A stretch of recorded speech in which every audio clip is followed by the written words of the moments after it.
Welcome to the Science of Self. I'm Russell, founder of Newton Media Group. Today, we're going to help you improve your life from the inside out. Stick around. Today is April 29th, 2022.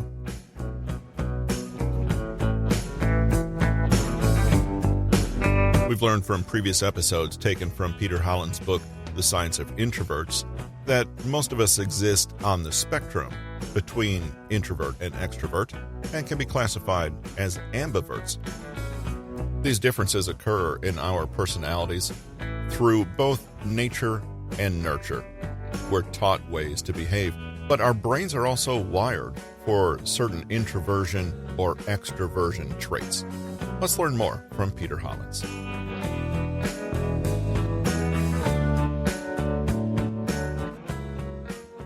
Despite the fact that we are all ambiverts first and foremost, the truth is that there are a few real biological differences between those who skew more one way than the other. Nature and nurture both have a part to play here. If you have to psych yourself up for a big party or networking event, you can do that and act the part for as long as you need, but you'll probably be exhausted for the next day and a half. We might call this regressing to the mean or compensating for extreme exertion. Try as we might, sometimes we just can't change how we're biologically wired. While factors including self-confidence, comfort with your social group, and health can all play roles in how you feel as a result of interactions with the people in your life, whether or not these interactions are a source of energy for you or a tax on it is largely predetermined by your brain structure. In this chapter, we explore all the biological bases for differences in this aspect of personality. The differences generally have to do with how the brain perceives stimulation and then how it handles it. Our first stop is the prefrontal cortex. The prefrontal cortex. The first major biological difference lies within the prefrontal cortex, which is generally the location for higher-level thinking and analysis. In 2012, Harvard psychologist Randy Buckner conducted a study that goes a long way in explaining how introverted or extroverted we might be.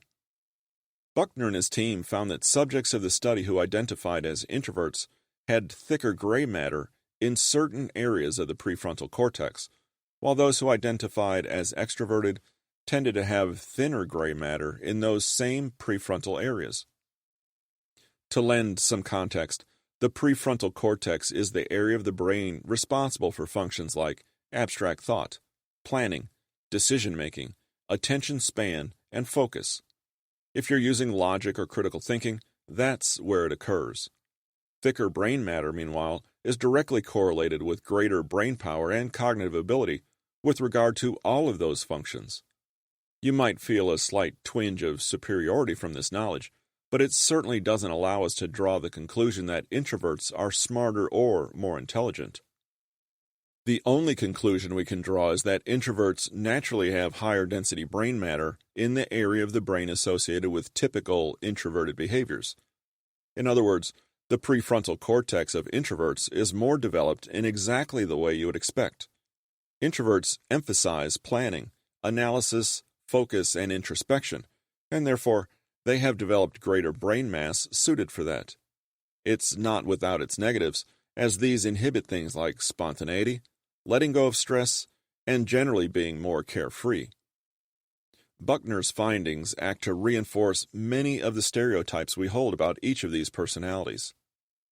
You've probably heard the phrase, live in the moment, or one of its variations throughout your life. We've accepted this as something to strive for and an important part of being happy and living life to the fullest. It means you're being brave and not letting yourself be held back by others or yourself.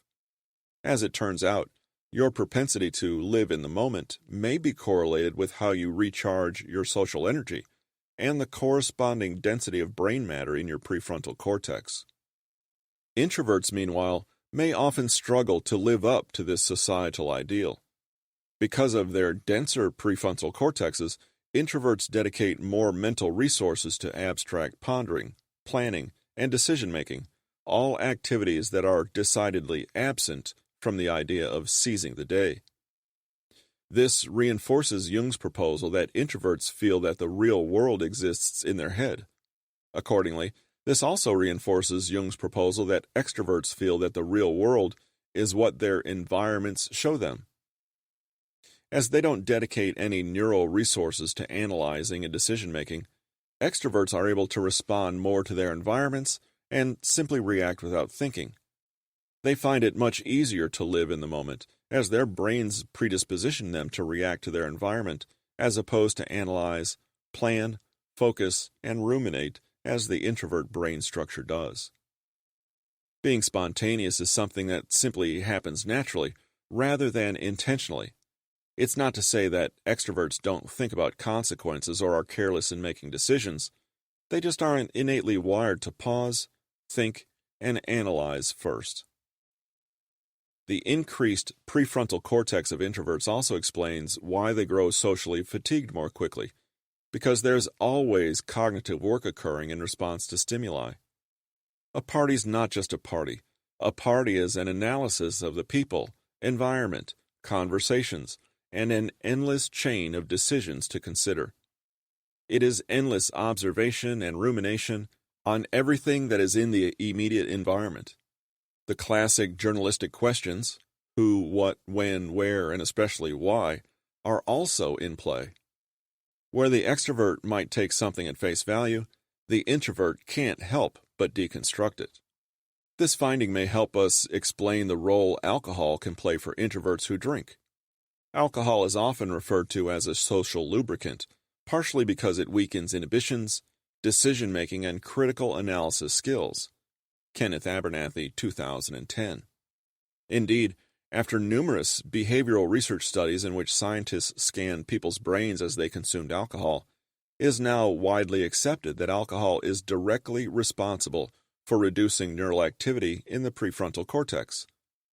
Alcohol can temporarily cause people to be more in tune with their environments and less in their own heads, essentially behaving and feeling more extroverted than they typically are.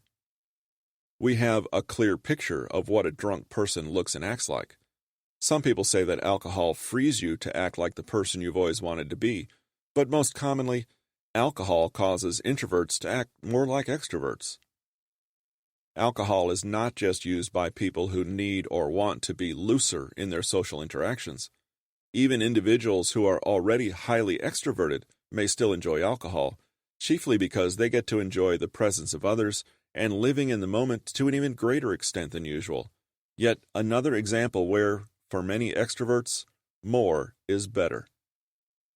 For those introverts who are searching for an escape from the feeling of being trapped inside their own heads as they analyze and introspect, unable to live in the moment, meditation can also achieve similar results to alcohol.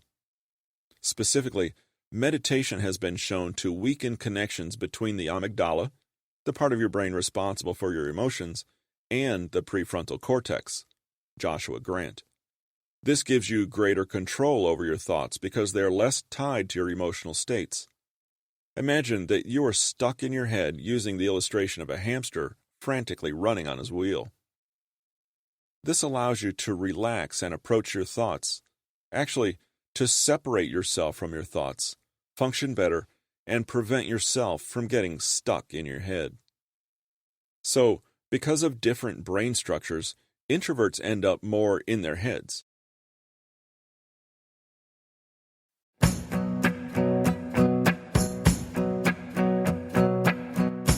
That's it for this week's episode of The Science of Self.